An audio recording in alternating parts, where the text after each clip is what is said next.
Seasons greetings, St. Lucia. Good morning. Wake up, wake up. We are bringing you the holiday cheer. And our special guest today, we're getting straight into it. I have Tanil here representing for Motion Studios. How are you, love? I'm good, thank you, Chayla. Thanks for having me. You're welcome, and thank you for being in some Christmas colors today.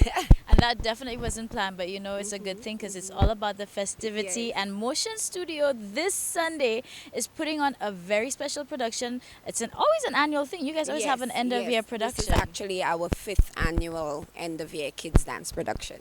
And I'm so excited because this year it is Moana. And anybody who's seen this movie, if you don't like it, then you have a problem. So I know, right? I feel like this is like some big shoes to fill, but based on what I know from the previous productions, I know you guys are probably gonna kill it. Yeah, we're trying. The kids are definitely working hard and they're really trying their best. You know, they go all out every single year. This year we have 35 of them performing.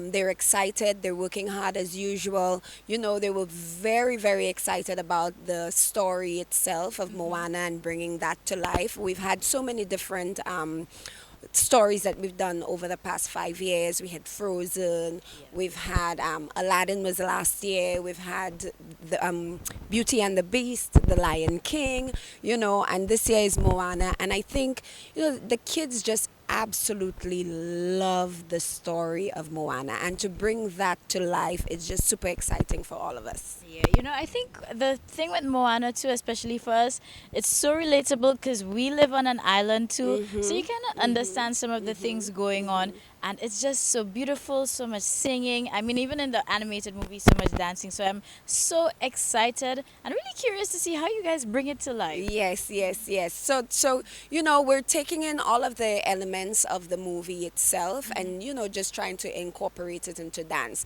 It's more of a dance production, more than theater, because the studio focuses on that, on dance rather than theater. But you know, they still try to get their little theatrics in there and get their little acting going, which is cute. You know, so everybody's excited, and you know, we're pretty much ready. Great. Now, where is it going to be held? It's held at the Royalton, St. Lucia, and that's this coming Sunday from 4 p.m. Alright, so you see, this is definitely something, a family affair. We're looking for things to pick up this season, but of course you want to include your kids, your nieces, nephews, whoever. So this is your Sunday Lime. Make sure you remember to hit the Royalton. And tickets are how much? Tickets are $40 for adults and $20 for children, and they're available from us at Motion Studios, or you could also get them at Key Largo Pizzeria, which is right downstairs us in Rodney Heights. Key Largo, they're open Tuesday to Sunday from 10 a.m. till 10 p.m. So people can get tickets there at any point. Although we've heard that tickets are going quickly, but you know, you can always, yeah. You can still try to see what you can call. Yes, Is yes. there a contact number Or as you well? can also pay at the door if you don't end up getting tickets. Yes. Well, that sounds good. Now, of course, let's backtrack a little bit for those who are not too familiar with Motion Studios and all what you guys do. Yes. So Motion Studios is a dance and fitness center right here in the, well, it's in the north. We're located in the north of the island. A lot of people always ask us if we're going to branch out, and that is the hope for 2020, Chayla. Right, We're big hoping that we things. can do that. We're looking forward to moving down to Vieux Fort because we have a lot of people from the south asking. And we have two segments that we target. We target our kids dance classes, and we have kids from 3 years old. We start the kids from 3 to 16, and we focus mainly on modern and contemporary dance. But of course, you know, with our culture, we also try to get a bit of our cultural experiences, cultural dances in there as well. And also the second element is actually our adult dance fitness classes, where we do, you know, Zumba. It's more of a Zumba fusion though. Instead of focusing only on Zumba, we incorporate the Zumba class with a second element. So we have different days where it's either a Mat Monday, Step Tuesday, a Circuit Wednesday, a Power Thursday. So, you know, there are different things that we incorporate because we know how important it is for the ladies to get the toning going on. And that's the other thing, we're ladies only. Which a lot of people are, why?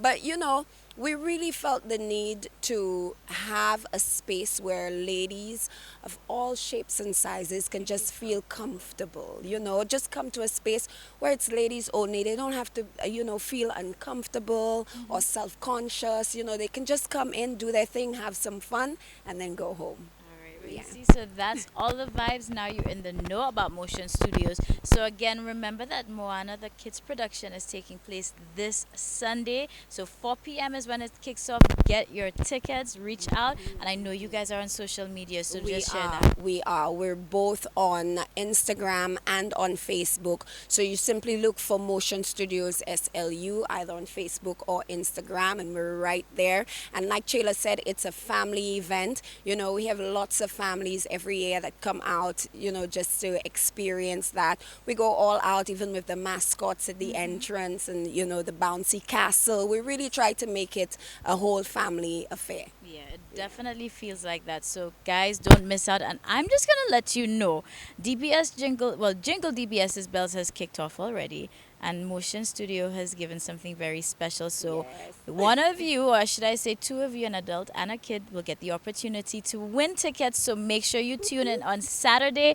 8 p.m. is when we kick off because that's going to be one of the prizes. So, don't say I didn't give you enough advance notice. So, keep it locked. And of course, you can win yourself tickets to go experience Moana the Kids production. Yes, So, great. thank you so much, Danielle. Thank And you, shout out to Jayla. all of the crew who's working hard at Motion Studios with the kids and the adults. So, guys, we will see you soon. And all the best for 2020, my Thank love. you. Thank you so very much, and the same to you.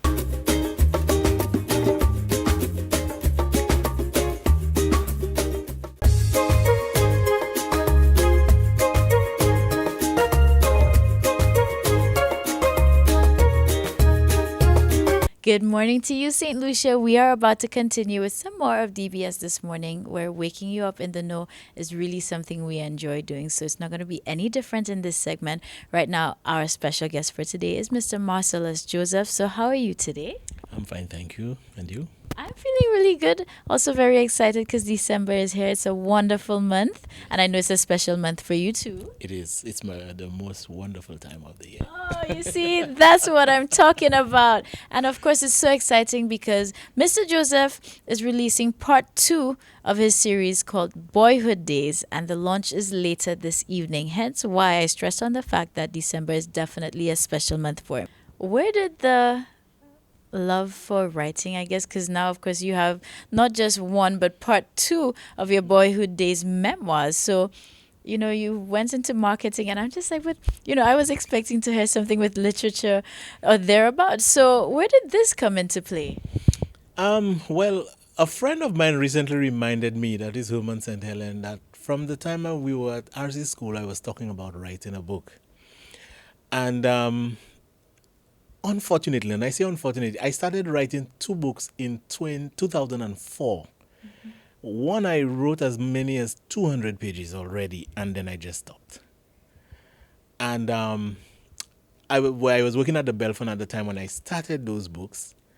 And when, in 2016, I tendered my resignation. So I was leaving Belfon at the ending of February. And then, I decided I had written one story, or the outline of one story, of an old man from my childhood. He used to be the caretaker at the convent grounds, and, he really used to put some fear in our hearts whenever we went to the convent. And I was coming from lunch at my mom's house at the time, and I saw him walking on the chaussee, and he could barely walk. And I'm saying, but this is a man who used to run after us with lightning speed. And it's like all the memories of my childhood days just came back flooding to me. And when I got to the office that afternoon, I started to jot some ideas down. So by the time I left my job, I had an outline of about 3 stories. And in the time I've been home, I just started to write.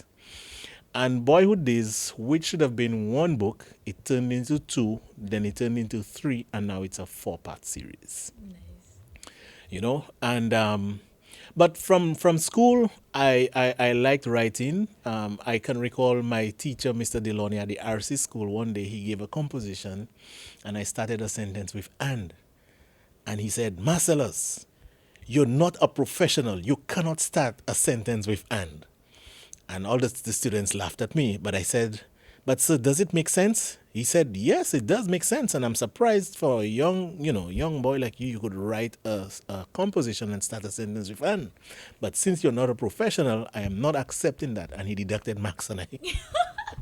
And And here we are now. yes.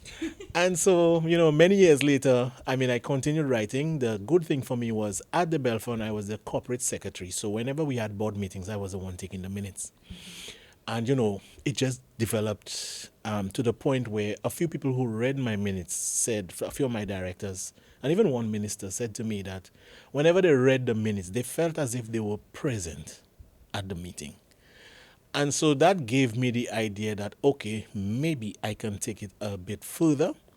And so when I started writing my stories, all that experience just came back and I made good use of it to the point where now, when persons read my stories, what they say to me is that even though there are not pictures in the book, but they get a visual of what actually took place. We are here to celebrate that later this evening. Part 2 of the Boyhood Days series is going to be officially launched, and you can come celebrate, come experience it. So let St. Lucia know where it's taking place this evening. Okay, so the launch is at the CDF conference room in Barnard Hill. It starts at 6 p.m. this evening.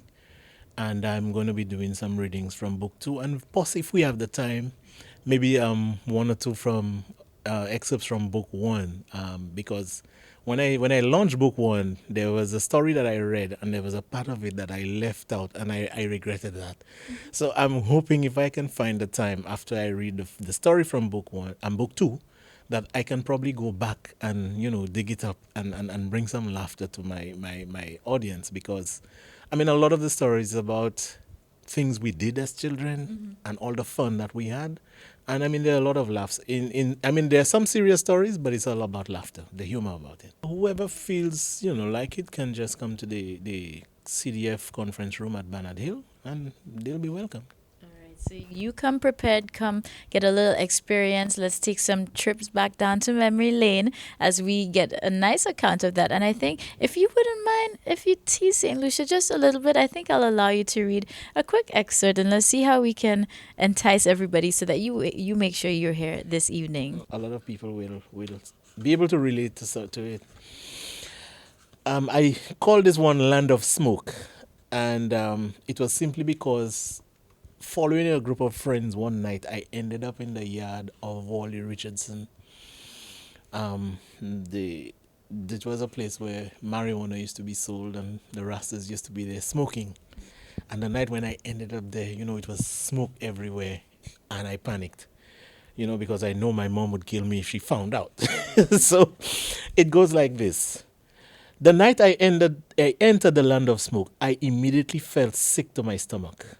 This just could not be happening to me. In fact, this was not supposed to even happen in the first place. Instantly, it was like a bad dream. At the time, it felt like life had ended and I had gone straight to hell. It felt like the end of the world. Believe me when I say that somehow, this whole episode seemed to be more like a nightmare while I was still lying awake. Sadly, at the time, there was very little happening there that made any sense to me. I felt confused, deceived, hurt, and more than anything else, I felt betrayed.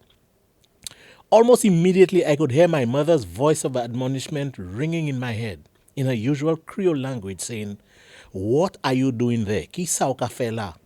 I felt scared. I was panic-stricken, and most of all, I was just plain lost. What was I doing here? How on earth did I get here? Why did I come here? And how do I get out of here? These were some of the questions that were swirling around in my head at the time, together with my mother's voice, and that had left me more scared and confused than when I had first entered.